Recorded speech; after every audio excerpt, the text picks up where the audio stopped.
뭐든지 내 자식은 특별한 것처럼, 예, 내가 시작하는 교회는 특별하지 않겠습니까? 그런데 교회를 시작할 때 특별하고 무언가 신기하게 여겨지지는 않았습니다. 그냥 어, 무엇을 할 수 있을까, 또 어떻게 시작할까라고 고민할 때 제 안에 한 가지 명확한 것은, 사람은 자기 안에 없는 것은 흘려보낼 수 없습니다. 말은 할 수 있지만, 소리는 칠 수 있지만, 결국에는 시간이 지나면 자기 안에 있는 것만이 흘러갈 수밖에 없다는 것입니다. 1994년부터 사역을 시작했지만 과연 내 안에 무엇이 있는가라고 봤을 때 하나 의문이 좀 들었습니다. 한 25년 가까이 사역하면서 제일 많이 했던 설교, 그리고 나눴던 말씀, 또 수많은 신방 가운데 제가 제일 많이 했던 말들이 어떤 말인가 좀 살펴보니 이 말이었습니다. 집사님, 곧 지나갈 거예요. 곧 지나갈 거예요. 이제 좋은 때가 올 거예요. 좋은 때가 올 거예요. 그 솔직한 심정이었습니다. 거의 만나는 대부분의 사람들에게, 그리고 메시지의 대부분이 어쩌면 좀 마음이 좀 다른 사람의 고통과 정서적으로 좀 공감되는 것들이 좀 더 높은 성격의 기질이라, 이야기를 듣고 또 세세히 알고 표면적인 관계가 아니라 좀 깊이 있게 관계를 맺기 때문에 그냥 그 동화가 되고 그냥 마음이 같이 무너지니까 계속 해주는 말이 제 안에 있는 하나님의 확실한 음성이 아니라 그냥 지나갈 거예요. 지나갈 거예요. 지나갈 거예요. 그리고 좋은 날이 오겠으니까 포기하지 말고 오늘만 삽시다. 오늘만 삽시다. 내일 말고 오늘만 삽시다. 이렇게 이야기를 많이 했던 것 같아요. 뭐 솔로몬의 반지에 적혀있는 문구라고 하죠. 이 또한 지나가리라. 근데 뭐 확인된 건 없어요. 들어오는 야사니까요. 그런데 이 또한 지나가리라. 어쩌면 길이요, 진리요, 생명 대신 예수 그리스도의 그 복음과 희망보다는 그냥 이 또한 지나갈 겁니다. 그러니까 견디시죠. 조금만 더 견뎌봅시다 하는 말이 다른 일반적인 세상에 있는 새해 덕담이나 고난이나 어려움 당하고 있는 지인에게 주는 따뜻한 위로의 말이 아니라 살아계시는 하나님의 능력을 믿고 삶의 방향을 주의 그 교회를 위하여 틀었던 목회자의 입에서 나오는 말이라면 과연 내 안에 있는 것이 무엇인가라고 하는 그러한 고민이 많이 들었습니다. 여러분, 우리의 복음이란 게 좀 지나갈 거니까, 이 또한 지나갈 거니까 좀 견디십시오. 살다 보면 좋은 때가 올 것입니다 하는 것이 전부라면 그것이 복음일 수 있겠습니까? 그것이 교회일 수 있겠습니까? 바울은 그렇지 않았습니다. 바울은 확실히 자기 안에 무엇이 없고 자기 안에 무엇이 있는지를 알았습니다. 바울은 어딜 가든지 누구를 만나든지 간에 다메섹 도상에서 예수를 만난 이후로 바울의 입에 나오는 모든 말은 예수였습니다. 예수였습니다. 그냥 좀 견뎌라. 참다 보면 좋은 때가 온다. 이거 다 지나간다. 이런 것이 아니었습니다. 단호하게 선포합니다.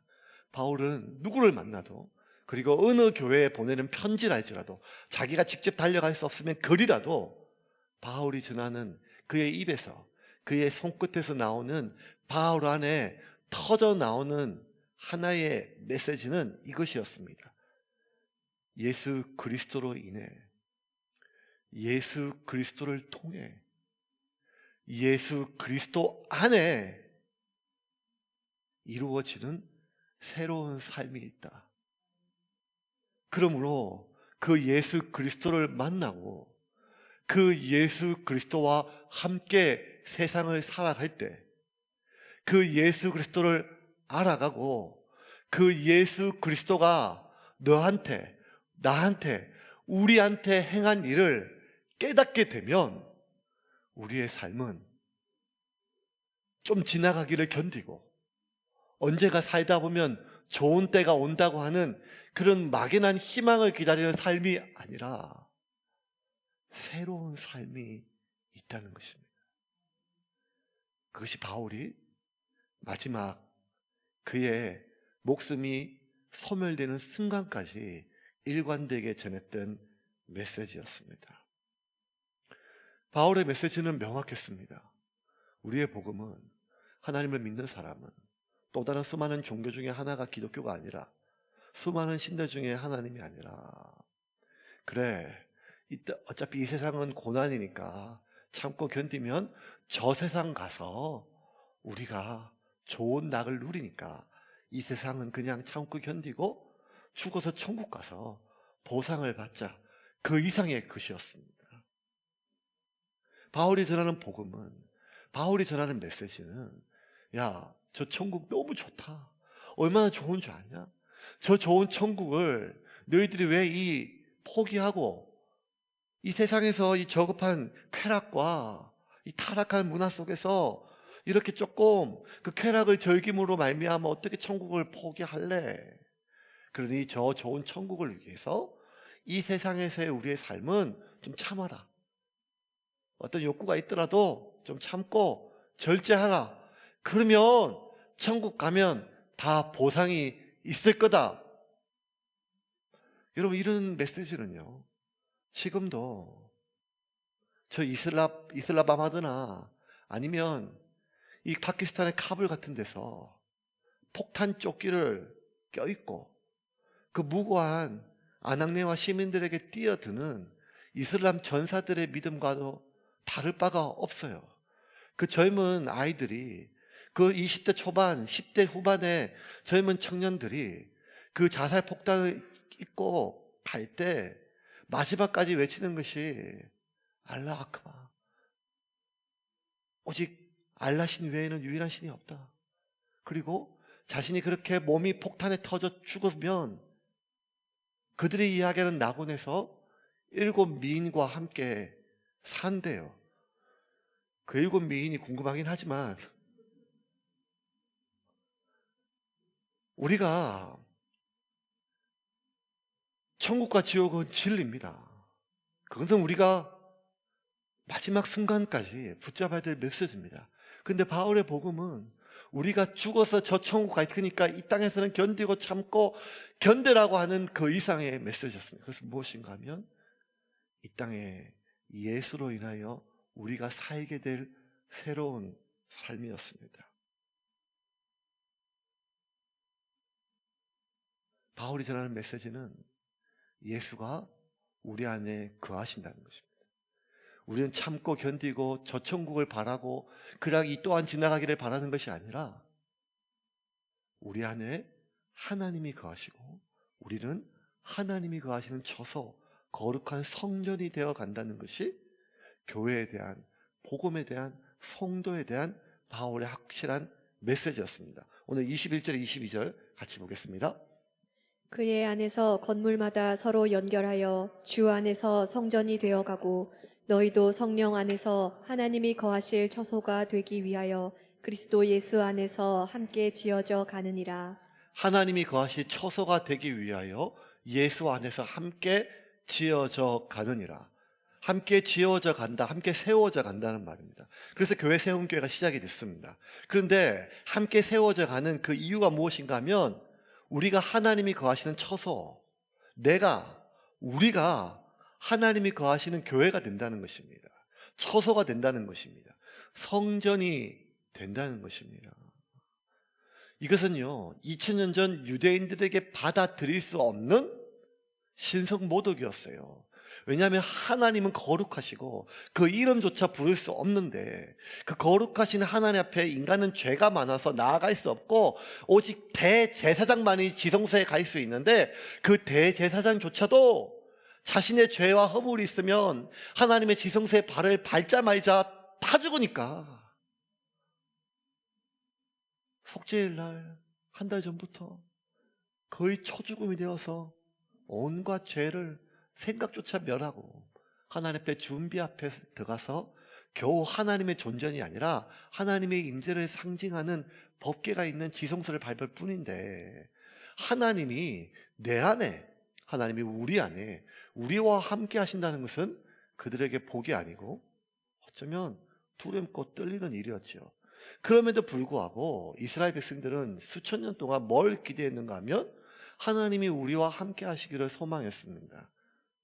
저 중동의 어느 한 변방의 오랑캐에 불과했던 히브리 민족이 주변에 있는 수많은 열강들과 굳이 대제국 이집트나 아수르나 바벨론이 아니더라도 모압, 암몬, 에돔, 수많은 두로와 시돈까지 이 수많은 이러한 주변국들로부터 그냥 심심하면 지어박히는 이러한 약속에 불과했던 이스라엘 민족의 소원은 뭔가 하면 전쟁할 때마다 하나님이 우리 편이 되어주는 거예요. 그 두렵고 떨릴 때 여러분, 무신론자도 전쟁터 앞에서는 간절한 기도하는 사람이 돼요. 하나님이 우리 편이 되어달라고. 그래서 하나님의 법궤를 의지해서 하나님이 우리 편이 되어달라고, 그것이 그들의 기도였습니다. 하나님 우리와 함께 해달라고, 하나님 우리를 떠나지 말아달라고. 그렇게 수천 년 동안 기도했던 히브리 민족에게 언젠가 때가 되면 하나님이 우리에게 메시아를 보내실 것이니까 그분이 이 땅에 오시면 우리가 이전의 다윗의 영광을 회복하고 우리의 민족이 이 모든 민족 가운데 하나님이 택하신 족속이 되고 제사장 민족이 될 거라고 하는 그들의 소망 가운데 그들이 기다렸던 그 메시아의 이름은 임마누엘이었어요. 임마누엘. 예수님이 이 땅에 오시기 750년 전 이사야 선지자를 통해서 예언했던 이 땅에 오실 그 하나님의 메시아, 그의 이름은 임마누엘이었어요. 보라, 처녀가 잉태하여 아들을 낳으리니 번역한즉 그 이름은 임마누엘이라 하리라. 임마누엘은 하나님이 우리와 함께 하신다는 거예요. 그 하나님이 우리와 함께 하신다는 그 이야기만 들어도 그들에게 가슴 벅찼는데, 바울의 이야기는 하나님이 우리와 함께 하신다는 걸 넘어서 하나님이 내 안에 계신다는 거예요. 우리 안에 가신다는 거예요. 그리고 내가 하나님의 집이 된다는 거예요. 내가 하나님의 처소가 된다는 거예요. 내가 하나님의 성전으로 세워져 간다는 거예요. 그러니 이것이 얼마나 그 당시에 충격적인 메시지고 충격적인 복음이에요. 쉽게 설명하면 이런 거예요. 우리 그리스도인들이요, 저 신천지 이만희가 보혜사다, 성령이다 하면 거부감이 있는 것처럼 인간에게 하나님이 오신다는 것은 당시의 유대인들의 사상 속에서 받아들일 수 없는 신성 모독의 무리였어요. 그런데 바울의 메시지는 타협할 수 없었어요. 우리는 하나님의 거하실 처소가 된다는 것이에요. 그런데 여러분, 또 한번 솔직히 우리 가슴에 손을 대고, 아니, 하나님이 올해 새해 2022년도에 하나님이 올해 나한테 집을 사준다면 복음이 되겠지만, 내가 하나님의 집이 된다는 게 그게 그렇게 복음입니까? 일주일에 주일날만 하나님 만나면 됐지. 교회에서 집까지. 어쩌다 여러분들 저희가 한번 이렇게 가면 보면 반갑죠. 집에 한번 방문하면 얼마나 안 반가운 분도 있겠지만 대부분은 반갑다는 믿음으로 제가 목회합니다. 이렇게. 그런데 제가 저녁에 전화 와가지고, 주일 저녁에, 집사님 아무래도 안 되겠어요. 살 집이 없어서 방 한 칸 내어주시면 제가 그 집에 거하겠습니다 하면 조용히 다음 주부터 다른 교회 안 가시겠어요?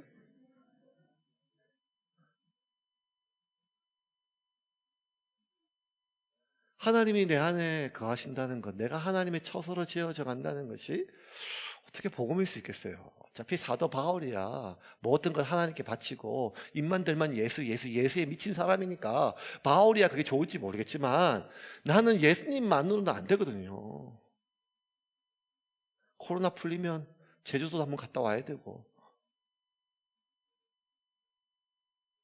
꽃놀이도 한번 가야 되고, 우리가 꿈꾸고 소망하는 많은 것들 중에 그 중에 그것들을 이루어주는 것이 도움이 되시고 나에게 선물 주시는 것이 예수님이지, 내가 예수님의 칩이 되어가는 것은 어쩌면 우리에게 그렇게 큰 기쁨이 아닐 수가 있어요. 그런데 살아계신 예수님이 지금 내 안에 있음에도 불구하고 그 예수님을 통하여 이루어지는, 예수님으로 인하여 예수님과 함께 이루어지는 그 새로운 삶이 있다고, 그것은 우리가 경험하지 못했던 천국의 삶이라고 바울이 얘기함에도 불구하고 예수님이 내 안에 있기 때문에, 예수님이 내 안에 있기 때문에 내가 예수를 나의 구주로 영접했는데, 왜 내 안에 예수님이 계신 나는 그 하나님의 나라를 경험하지 못하고 누리지를 못할까요? 그것은 우리가 천지를 지으신 창조주 하나님이신 예수님이 내 안에 계심에도 불구하고 예수님이 나와 함께 계심을 의식하지 않기 때문입니다.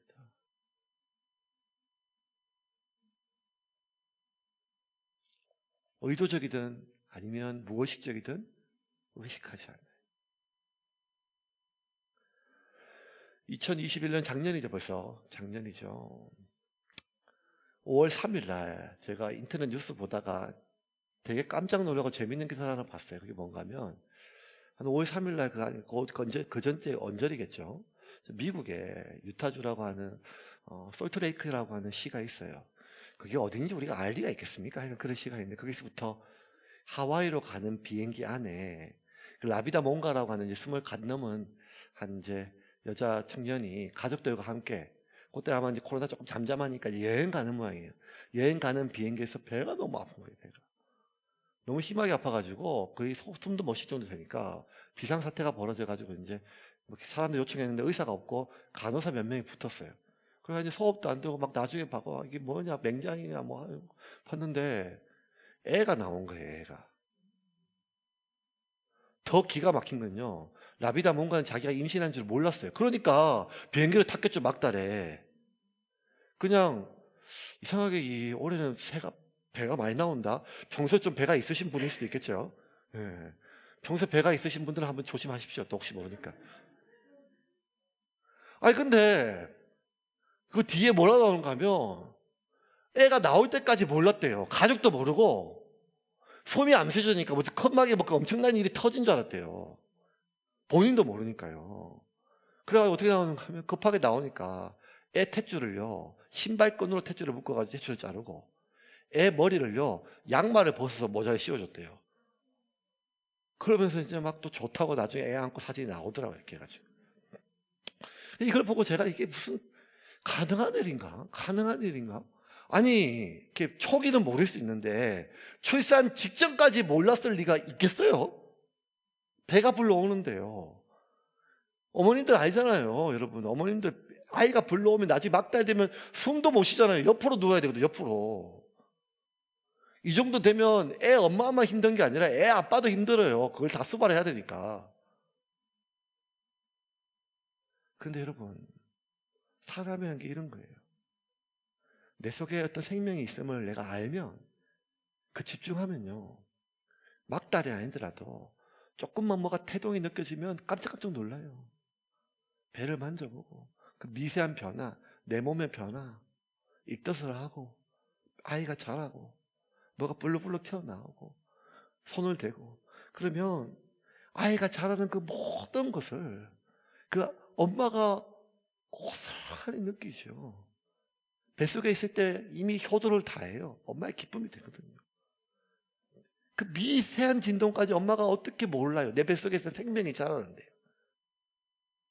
그런데 인간은요, 어쩌면 자기가 의식하지 않으면 새로운 생명이 아니라 창조주 하나님이 내 안에 계심에도 불구하고 마치 그 아이가 막달이 돼가지고 세상에 나올 때까지 몰랐던 것처럼 우리는 내 안에 계신 예수님을 내가 의식하지 않으면, 아니 애써서 무시하고 살면 그분이 내 삶에서 어떤 일을 벌이는지, 내 삶에 어떤 변화가 일어나는지도 모른 채 살아간다는 거예요.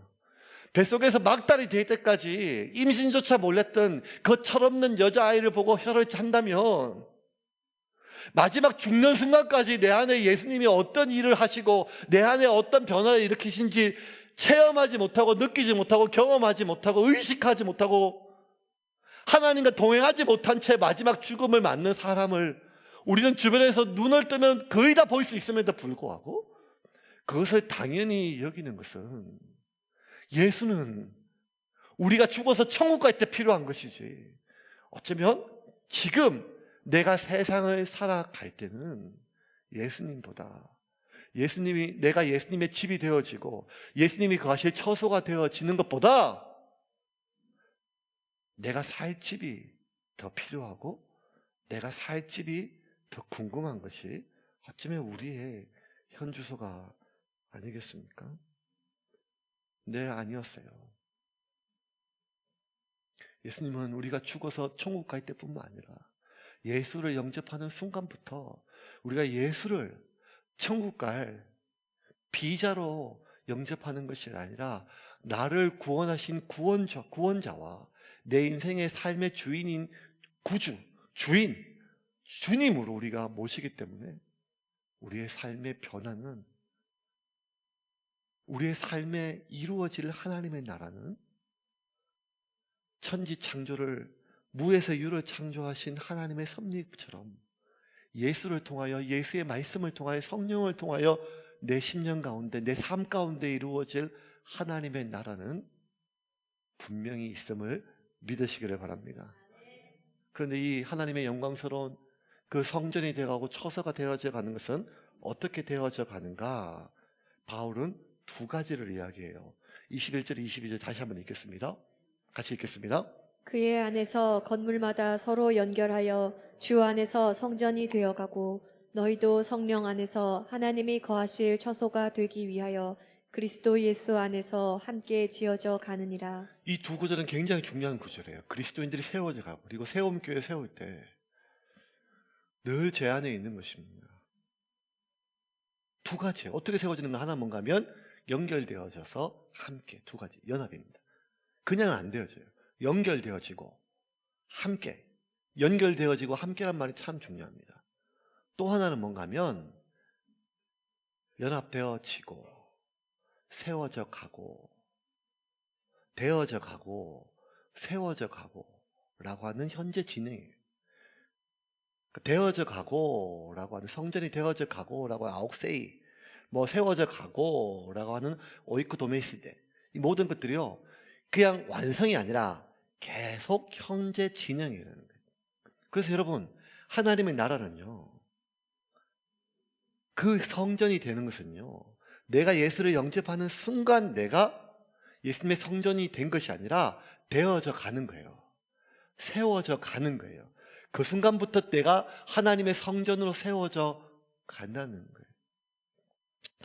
지금 한 28년, 29년째 사역하니까 이제 설교도 원고 안 보고 하고 또 뭐 기도도 하고 하지만요, 여러분, 제가 말을 원래 잘하는 사람이 아니에요. 못 믿겠다고 하겠지만 말을 잘하는 사람이라면 혀가 이렇게 짧게 태어나겠어요? 선천적부터 여러분. 그래서 저는 첫 사역은요, 말하는 사역이 아니라 말이 필요 없는 장애인 사역이었어요. 수화부터 먼저 배웠어요. 수화 찬양하고 미라 사역에서 장애인 선교 10년 했었으니까요. 처음에는요, 진짜 제가 지금도 잊지 못해요. 몇 번 뭐 제 간증 들으신 분은 알겠지만요, 지금도 제가 기억나요. 1994년도 첫 전도서 사역을 나갈 때예요. 아무것도 모르죠. 그때 21살 됐어요. 뭘 알겠어요. 전도사 갔다고. 그때 교회 건축하고 이제 교회 개최 가시고 교회가 좀 안정되는 시골 교회, 제 아시는 대학 선배 아버님 교회예요. 오산의 내리교회 갔어요. 바짝 긴장하고 지금처럼 이렇게 더블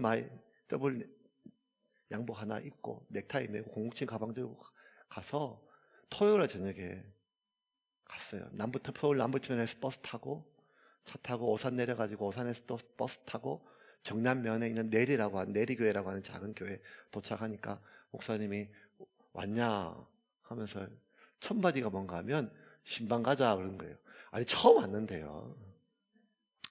그래서 제가 이게 잘 못 들었어요. 신방인지 신방인지 신혼부부한테 가는 건지 신방인지 뭔지 뭐 알겠어요. 이제 21살짜리가 아무것도 모르죠.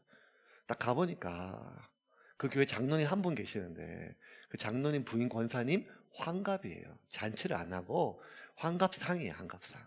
그러니까 담임 목사님 부부하고 그 새로 오신 전도사가 있다니까 와서 한 거예요. 가니까요, 진짜 상이 이렇게 있어가지고, 이런 상은 진짜 저희 어릴 때 집에서 그냥 명절 때 보는 제사상 말고 처음 보는 그런 상이 막 이렇게 세워졌어요. 엄청난 거예요. 제가 그때 그냥 어린 마음에 기숙사에 그때 3년 동안 있었으니까 기숙사 밥이 얼마나 빈약해. 이걸 보면서 눈이 뒤집혀가지고, 할렐루야, 하나님 감사합니다. 여기가 조사원, 여기 초막 3개를 짓고, 그거 막 너무 좋은 거예요. 그냥 그 고기부터 시작해가지고요. 막 그거 먹을 생각에 그냥 아무 생각도 없고, 그냥 할렐루야, 진짜 진작에 내가 사역 나갈 거야. 막 이런 생각하면서. 근데 갑자기 막 그냥 청천벽력 같은 소리가 들려요. 그게 뭔가 하면, 목사님이 이렇게 하는 거예요. 김전도사님, 기도해 주세요. 허를 찌르는 말이에요. 갑자기 기도를 했는데, 이게 막 그냥 담임 목사님 이제 그 앞에 있고, 장로님 있다 그러잖아요. 옆에 있는. 장로님 사모님 권사님이라고 그 얘기 들었거든, 갈 때 했는데. 근데, 기도해야죠. 하나님, 이렇게 사랑하는 권사님 가정에 지난 60평생을 지켜주신 것처럼 악날에 복을 더하여 주시고, 자녀 sen서대로 그 모든 쌓아놓았던 기도가 응답받게 해주시고, 뭐 이렇게 하는 거 맞잖아요. 그런데 여러분, 이 권사님 시작해야 되는데, 이 권사님이란 단어가 기억이 안 나요. 첫 마디가. 기억이 안 나요, 권사님 단어가. 이 늙은 여자 이름이 뭐지? 계속. 이게 뭐지? 그러니까 처음에 기도하겠습니다 했는데, 기도하겠습니다 해놓고, 10초 동안 생각이 안 나니까 한자 생각해도 막 기억이 안 나요. 뭐지 하다가 제가 결국 시간이 너무 지나가니까, 그때는 또각, 시간이 늦게 가잖아요. 또각, 이렇게. 제가 뭐라는가 하면, 더 이상 첫 마디를 안 할 수 없으니까, 하나님, 이 장로님, 사모님의 생일을 맞아서, 근데 벌써 한 거예요. 그래가지고 저도 막 기가 막히고. 그럼 대충 하고 끝내야 되는데, 당황하면 기도가 길어지거든요. 제 생각에 한 10분 한 것 같아요. 수습이 안 돼가지고. 저 북한 김정일도 갔다. 그때 김정일 살아있을 때예요. 조국 통일, 세계 복음화. 이 땅에 수많은 뭐 하고 다 막 해가. 마무리를 못하고, 진짜 마지막에 진짜 제가 예수님의 이름으로 기도했는지, 부처님의 이름으로 기도했는지 모를 정도로, 얼굴 하얄 정도로 가슴이 막히고. 근데 제가, 그게 얼마나 창피고 저거예요. 목사님도 아까 얼굴이 화끈거리고, 계속 막, 목사님 숨소리가 그냥 막 들려요. 빨리 끝내야 되는데 끝은 없네요. 여러분, 기도하다가 대표 기도 하시는 분들이, 우리 교회는 다 돌아서 하시니까, 기도가 좀 길어지면, 여러분 그거, 왜 이렇게 오늘 길게 하냐 이런 게 아니라, 은혜를 받았거나 당황하신 거예요.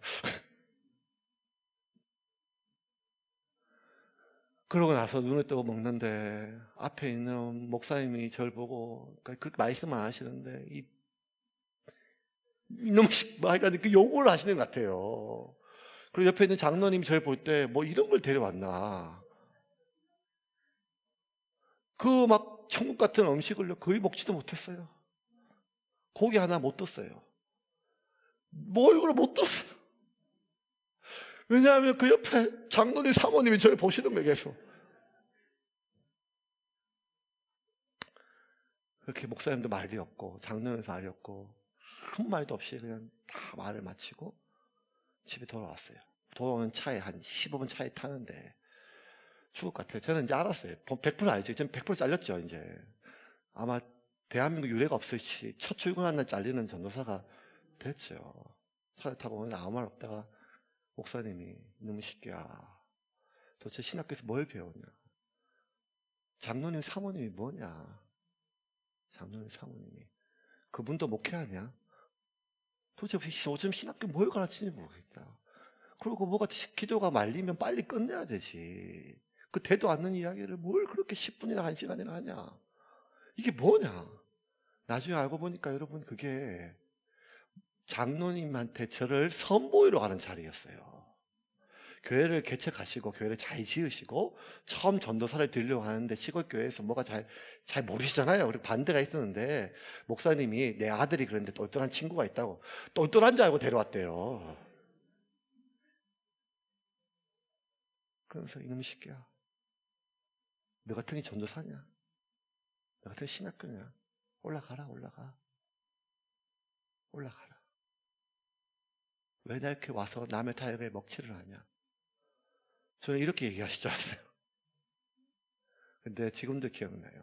1994년 어느 날이었어요. 그 목사님 차 안에서 운전을 하고 있는데 목사님이 저한테 3마디 하셨어요. 김전도사.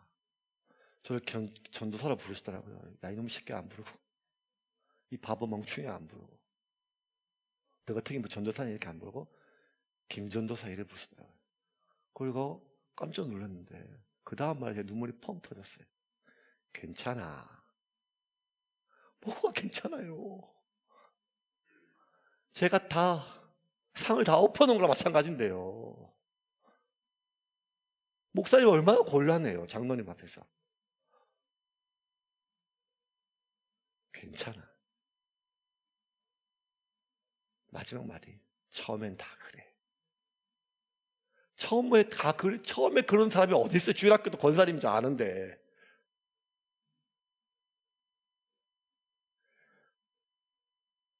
김선사, 괜찮아. 처음엔 다 그래. 오늘 펑펑 흘려서 왔어요.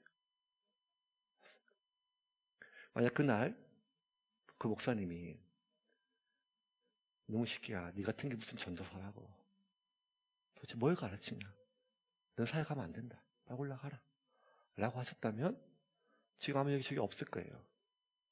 제주도에서 낚시하고 있겠죠. 세원교회도 잘 모르겠어요. 근데 그걸 누구보다 아시는 그 목사님이 저를 그렇게 불러주시고 그렇게 믿어주셨어요.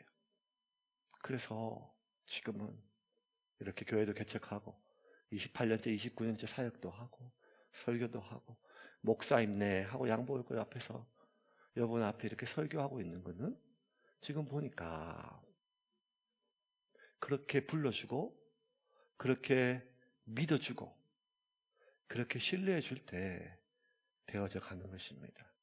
전도사 임명받았다고 전도사가 되는 게 아니겠죠? 목사로 안수받았다고 목사가 되는 게 아니겠죠? 목사가 되어 가는 것입니다. 교회가 개척했다고 교회가 된 게 아니라 교회가 되어져 가는 것이 아니겠어요? 세례를 받았다고 예수쟁이가 된 게 아니라 예수쟁이가 되어져 가는 거죠. 그런데 우리는 그렇게 생각하지 않아요. 목사가 왜 저래? 장로가 왜 저래? 저 예수 믿는 게 예수쟁이가 왜 저래? 저게 교회야? 그렇게 얘기하죠. 물론 그 안타까운 심정은 이해되지만 아니었어요. 처음부터 하나님이 이 땅에 교회를 세우실 때는 그것이 아니라 되어져 간다는 거예요. 되어져 간다는 거예요. 성도가 되어지고 집사가 되어져 가고 교회로 세워지고 하나님의 처소로 세워져 간다는 거예요. 그래서 우리가 함부로 사람을 보고 그렇게 판단해서는 안 돼요. 저게 교회야, 저게 예수쟁이야, 저게 목사야, 저게 성도야. 그리고 그렇게 함부로 우리가 내뱉을 수 없다면 나 자신을 보고도 그렇게 얘기하면 안 돼요. 나 같은 게 무슨 예수 믿는다, 나 같은 게 무슨 직분자라고, 나 같은 게 무슨 순장이라고 이렇게 하면 안 돼. 왜? 이런 줄 알고 그럼에도 불구하고 하나님이 나를 충성되이 여기셔서 그 소명을, 그 직분을, 그 사명을 맡기셨음을 믿으시기를 바랍니다. 그러므로 여러분 이제 그렇게 믿어야 돼요. 하나님이 나를 그렇게 믿는다면 나를 그렇게 믿죠. 하나님이 그것을 교회라 부르시면 그건 교회입니다. 하나님이 그를 성도라 부르시면 그가 성도인 것입니다. 그리고 그렇게 불러주고 그렇게 믿어져 우리가 믿어주면 하나님이 그렇게 그 사람을 성전으로, 그 교회를 교회로, 그 사람을 그 사람으로 온전히 세워감을 믿으시길 바랍니다. 그런데 그것이 우리가 홀로 되어지는 것이 아니라 함께 지어져 간다는 거예요. 함께 지어져. 21절 22절 다시 한번 띄워주실래요? 그의 안에서 건물마다 서로 연결하여 주 안에서 성전이 되고 너희도 성령 안에서 하나님께 거하시 처소가 되기 위하여 그리스도 예수 안에서 함께 연결되고 함께 지어져 간다. 이게 혼자는 안 된다는 거예요. 여러분 우리가 나 그냥 내 사람 보고 왔어. 이제 됐어. 나한테 이제는 이제 목사까지도 안 볼 거야. 그냥 예수만 보고 예수님만 보고 이게 아니라는 거예요. 함께 지어져 간다는 거예요. 함께. 근데 이 함께 지어져 간다는 게 너무 힘든 일이에요. 너무 힘든 일. 왜냐하면요, 제일 힘든 게 사람이거든요. 사람이에요. 잘 모를 때는 괜찮지만 좀 알면 힘들어요. 처음 만날 때 괜찮지만 익숙해지면 더 힘들어요. 사람만큼 힘든 게 어디 있겠어요. 내가 오래 안다는 것이 얼마나 힘든 일인지 우리가 알잖아요. 차라리 내가 오늘 처음 보는 사람이 편하고 생판 모르는 사람이 훨씬 더 편하게 내가 예배 드릴 수 있어요. 왜냐하면 사람은 다 가시가 있기 때문이에요. 사람은 다 속에서 썩은 냄새가 나기 때문이에요. 그래서 심지어 평생 살아있었고 살았던 가족이라 할지라도, 부부라 할지라도, 내 속으로 난 자식이라 할지라도, 부모라 할지라도, 형제, 피를 나눈 형제라죠. 여러분, 어쩌면 삶의 가장 큰 굴레는 가족일 수도 있거든요. 한 피를 나눴다는 이유만으로 평생 내 발목을 잡고 있는 무언가가 있다면 좀 여기서 벗어나고 싶은 마음이 들거든요. 그런데 피와 살을 나눈 형제와 가족조차도 이렇게 함께가 어렵다면, 성질도 다르고 기질도 다르고, 그리고 입에서 나오는 말들이 아픈 말이며 그 눈빛과 생각들이 힘든 말인데도 불구하고, 내가 그럼에도 불구하고 그와 함께 하나님의 성전이 되어 간다는 것이 얼마나 힘들고 어려운 일이겠습니까? 인간은 나와 다른 걸 잘 못 견뎌요. 근데 여러분, 그럼에도 불구하고 인간은요, 나와 다른 것을 못 견딤에도 불구하고 함께 연결해서 살아가야 돼요.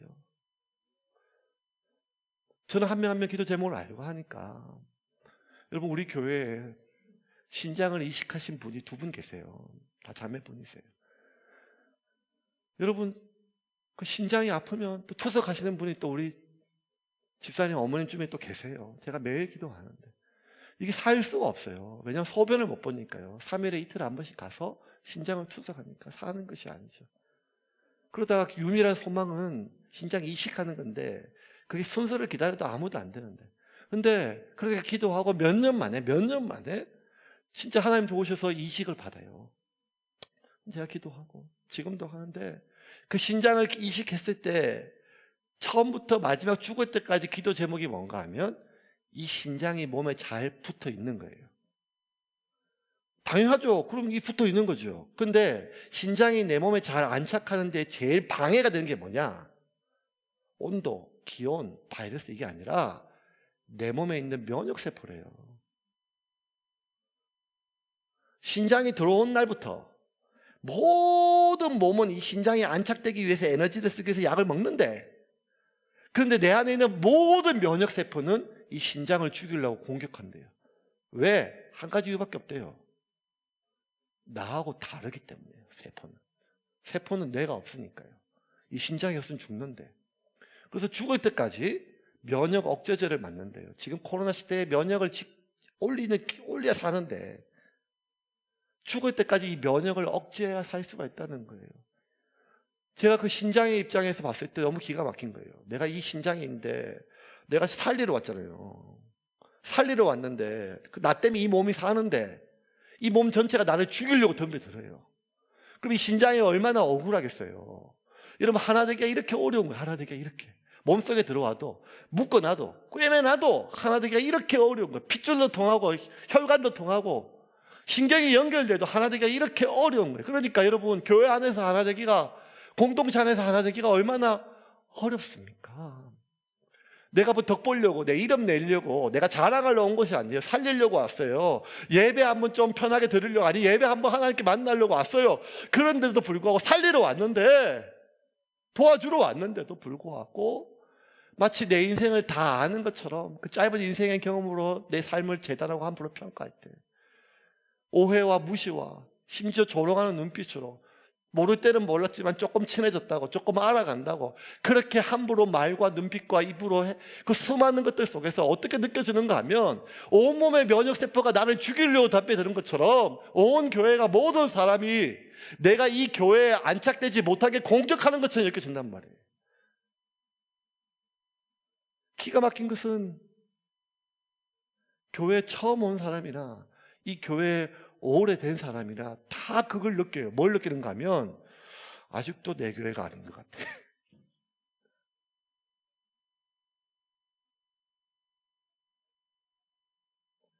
여러분, 교회는 원래 그런 것입니다. 공동체는 원래 그런 거예요. 하지만 주님께서 우리가 네가 하나님의 성전이 된다 하지 않고 너희가 서로 연합하여 연결되어질 때 함께 하나님의 성전이 되어 간다는 것은 우리는 홀로는 안 된다는 거예요. 이 신장의 입장에서는 억울하겠죠. 내가 살리러 왔다는데.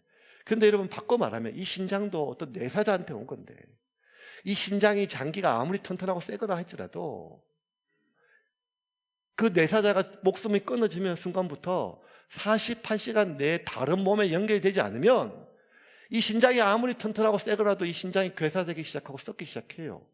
그래서 이 신장이 이 몸을 살리지만 이 몸 때문에, 이 새 몸 때문에 이 신장도 사는 거예요. 그렇게 우리는 서로를 공격하지만 또 서로 때문에 사는 거예요. 부부가 그렇잖아요. 부부가 가족이, 형제가 그런 거 아니겠어요? 그런데 너무 공격하니까 아이 모르겠다, 내 사람 보냐, 하나님은 보자 하고 다시는 교회 지긋지긋하다. 그렇게 나와 있는 몸을 떠난 신장이 이 땅에 얼마나 가난한 성도라는 이름으로 많습니까? 이해가 되죠? 안타까워요. 상처를 받았으니까요. 기가 막히니까요. 부도덕한 걸 봤으니까요. 그런데 그럼에도 불구하고 몸을 떠난 장기는 몸이 될 수가 없습니다. 연합해야 돼요. 두세, 숫자가 중요한 게 아니라 홀로가 아닌 두세 사람이 내 이름으로 모인 곳에 나도 너희 가운데 거하겠다고 하셨습니다. 우리가 그렇게 서로 연결하는 법을, 공존하는 법을, 관계하는 법을 배우면 교회가 참 행복하겠다.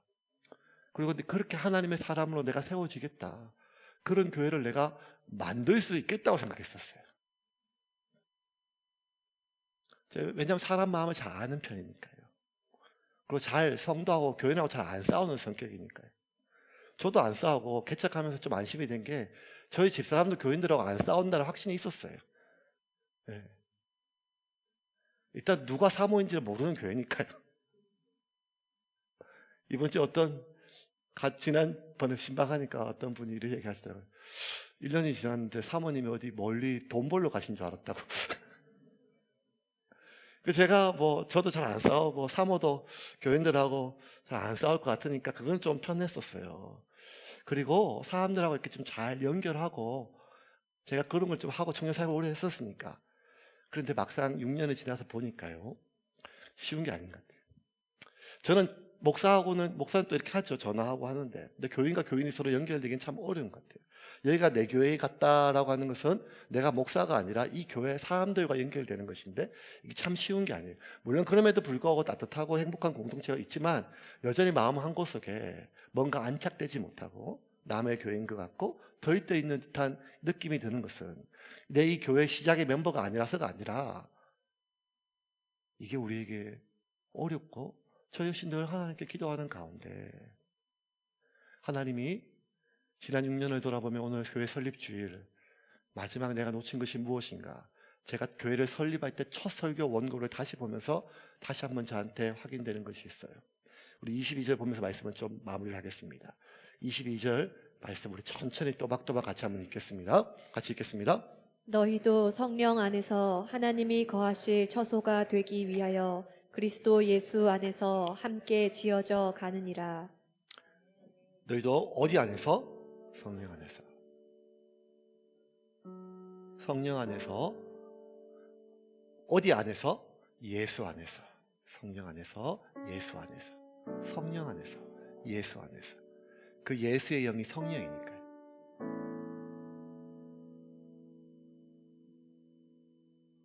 초대교회는요, 그냥 이렇게 한번 순로 엮은 게 아니라 자신의 재산을 서로 함께 썼어요. 재산을.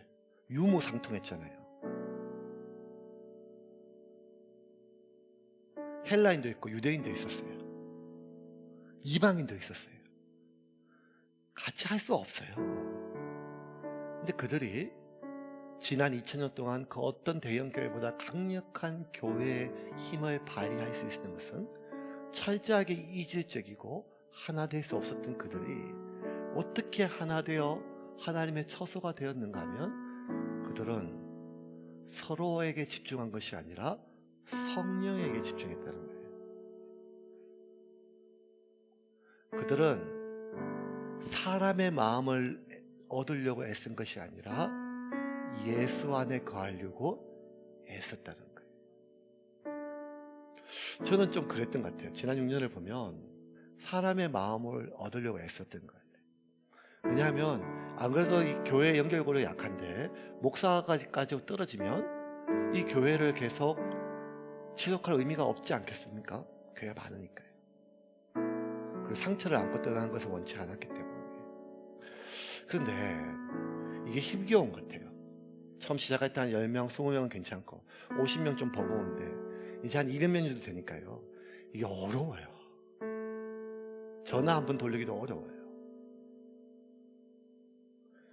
그리고 더 어려운 건 뭔가 하면 제가 아무리 사람의 마음을 얻으려고 해도 여러분 사람의 마음이란 것은 10번 좋았다가도 한 번 서운하면 그 서운한 한 번이 10번을 잊어버리게 만들기 때문입니다. 그러므로 여러분 우리는 사람의 마음에 집중하는 것이 아니라 사람의 마음을 얻으려고 하는 것이 아니라 하나님께 집중하는 것이죠. 우리에게 임하시는 성령님께 집중하는 것입니다. 여러분 안에 거하시는 그 예수님께 집중하면 우리는 그 예수님이 모퉁이 돌이 되어 그 예수님의 기점으로 서로 연결되어지는 것입니다. 나하고 편한 사람, 날 좋아해 주는 사람, 나한테 신경 써주는 사람, 나한테 전화해 주는 사람, 그 사람이 아니라 아무리 그래도 결국 언젠간 틀어진다니까요. 그게 아니라 우리 안에 거하시는 예수님께 우리가 집중하게 되면 그 예수님이 모퉁이 돌이 되어 그 예수님의 중심으로 각기 기질과 성격과 성품이 다른 모든 사람들이 한 몸으로 하나님이 거하실 처소가 되어짐을 믿으시기를 바랍니다.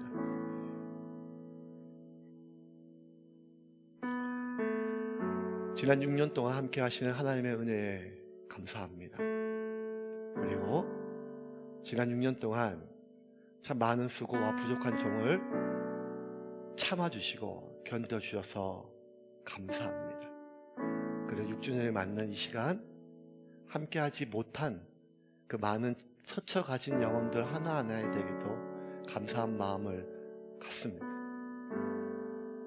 교회는 계속 그렇게 갈 것입니다. 사람은 제 안에 없는 것을 흘려보낼 수 없습니다. 저는 그렇게 원대한 비전이 없습니다. 세계 선교나 이 땅의 빛과 소금을 감당하는 아직 거대한 어떤 교회의 역할들에 대해서 아직도 하나님께 묻고 성도들과 함께 찾아가고 있는 중입니다. 하지만 제가 제 안에 있는 것은 흘려보낼 수 있습니다. 제 안에 예수가 있습니다. 저는 제가 만난 예수를 전하고 싶습니다. 저는 제가 지금도 제 안에 계신 예수를 전하고 싶습니다. 그 예수로 인하여 이미 스스로 폐기했고 내 스스로를 목사로서 사역자로서 그리스도로 폐기했던 저를 하나님이 내 안에 계신 예수가 다시 불러셔서 충성되게 여기셔서 교회를 시작하게 하신 그 예수가 제 안에 있음을 믿습니다. 그러므로 여러분 내 안에 있는 예수가 있음을 믿으십시오. 내가 어떠한 상황이라도 내가 어떠한 상태라 할지라도 내 안에 예수가 있음을 세상을 창조하신 그 예수님이 내 안에 있음을 믿으십시오. 그리고 그 예수가 내 안에 있음을 의식하고 사십시오. 그렇게 그 예수에게 집중하다 보면 어느새 우리는 성전이 되어 갈 것입니다. 우리의 인격은 그리스도의 향기가 날 것입니다. 그리고 우리의 교회는 하나님이 거하시는 하나님의 향기가 드러나는 빛과 소금의 역할이 되는 그러한 하나님의 교회로 세워질 줄을 믿으시기를 바랍니다.